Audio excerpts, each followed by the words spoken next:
Welcome back to another video in Chroma's Gaming. Now in this video, I'm going to be talking about the tools I'm using to do my recordings and hopefully more of my live streaming in the near future. So the main tool I want to be talking about is Nvidia Broadcast. Now this tool, hands down, changed my opinion on so many things out there. I knew there was third-party tools that did some of this, but I never actually got a chance at testing them. I recently got my hands on a 2080 Super and I was like, oh, I can actually use Nvidia Broadcast tool. So I thought, why not try it out?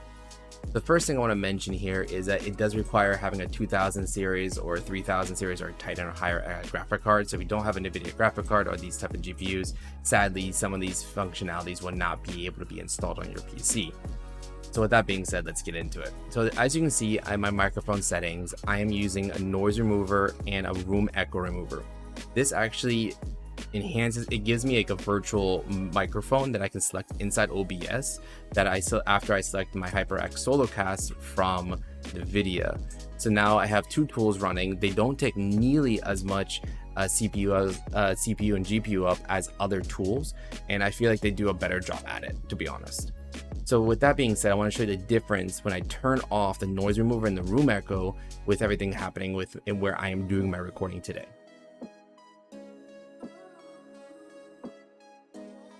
So I now disabled both the noise remover and the room echo, and you should be able to hear the huge difference on how loud my room actually is echoing, and the keyboard typing and things like that in the background, it gets rid of it completely, right? So right now you can easily hear the difference. And once I put it back on, it goes back to having a nice crisp sound, easier to hear me. It really focuses on my voice versus the background. The next thing they did is they had the ability to do the same thing through the headset. So now if you have a headset, speakers and things like that, you want to remove background noise or room echo, you can do exactly the same thing. And you can see that functionality here. So if I go ahead and turn my volume, the sound quality all the way up and plus that typing play button, so with this on, you will hear you shouldn't hear any echo per se, and all the noise in the background goes away completely. So if I play their sample that they have here, you'll hear the difference. So here's with it on. This audio sample has both an unwanted echo and noise. Now here's with it off. This audio sample has both an unwanted echo. You might be wondering, oh, well, there's possibility that that the sample doesn't do what it says. I'll leave a link below. You can go watch any YouTube video that's using Nvidia Broadcast, and I guarantee you it will remove every background noise on any video that shouldn't be there, where you want to be focusing on the person that's talking versus anything else that's happening. Then the last feature is the camera. The camera has multiple sources, so you can bring in the camera source that you want to be editing, just like any video tool. In this case, I have my camera that's set up, and now I actually am able to use a background remover. So before you had to do this, you would be, a lot of YouTube videos is using Zoom or Snapcam or some type of third-party tool to give you a virtual background. With Nvidia Broadcast, it takes less GPU, less CPU than any of those other tools. I get a full background removal. I can switch it to a green screen. I can blur my background. I can remove noise from the background. There's a whole bunch of effects that you can do here. I just want the background gone, right? My room's messy. I don't want to be having it shown on cam. So this makes my life easier without having a green screen. The other features are, of course, the background blur, background replacement, auto frame, and noise remover. Again, the auto frame is actually kind of cool. Instead of having to sit there and zoom in on me, it actually picks it up and I can follow my face around pretty well. So if I move left and right, it actually follows it and focuses it on that. For now, I'm going to zoom right back out. So those are the three of Nvidia Broadcast. If you have these type of graphic cards, I highly recommend using them.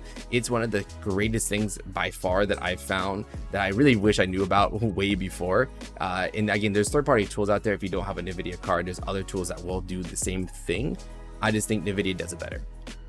Now, the other two things that I bought that have helped me immensely, the first thing being the HyperX Solocast microphone. That is what I'm using today to record this, and on top of using this, I'm using Nvidia Broadcast to have the noise background removed. This is one of the best microphones I found for so cheap. Honestly, to give me what I want is better quality on my audio without having to spend a fortune, and I feel like the HyperX Solocast did this. It is right now $51. The next thing I purchased was a new type of boom stand, a Microsoft desk mic, essentially a stand for for the microphone. One of the biggest problems I found was when I tried a boom stand and I attached it to my desk, my kid got in and was able to pull it down. It broke pretty easily. I was pretty sad that it wasn't nearly as, quality work as I was expecting. Yeah, you can go and spend hundreds of dollars on these high-end boom stands that kind of lift out, move out of the way, and put down, but let's be realistic here. It's not ideal to be spending that much money, especially if you're not doing this as a full-time job. It's a side job, it's a side hobby. So I wanted something that's going to be more static. I can put it on my desk. If I need to move it out of the way or lift it, I can, but I needed something heavier than the boom arm. This was where this heavy weighted base in this adjustable microphone stand came into play. I made it put it right in front of my computer. I can turn it, I can move it, I can lift it out of the way, I can plug it. I don't need to worry about it being attached to my desk where I have to unscrew something, take it all apart, move it out of the way so the kids can't get it. This, I can pick it up, move it out of the way, and not worry about it. To me, that hands down was a lot better than having a boom arm sitting here in the middle of my room trying to attach to my desk. And it's cheap, it was simple, yet I can attach every microphone to it. By far, one of the things I would recommend is having one of these instead of a boom arm if you're not a big fan of the boom arm like myself. With that being said, I hope this gave you some insight on tools that I'm using for my recordings. If it did, please make sure you hit the like and subscribe button and leave a comment below if you're using a different tool to do your recordings as well. All my information is posted at chromusgaming.com, so if you're interested in any of my articles, make sure you head over there, and I will make sure that link is below in the description. So thank you for watching all the way to the end of the video, and like always, take it easy.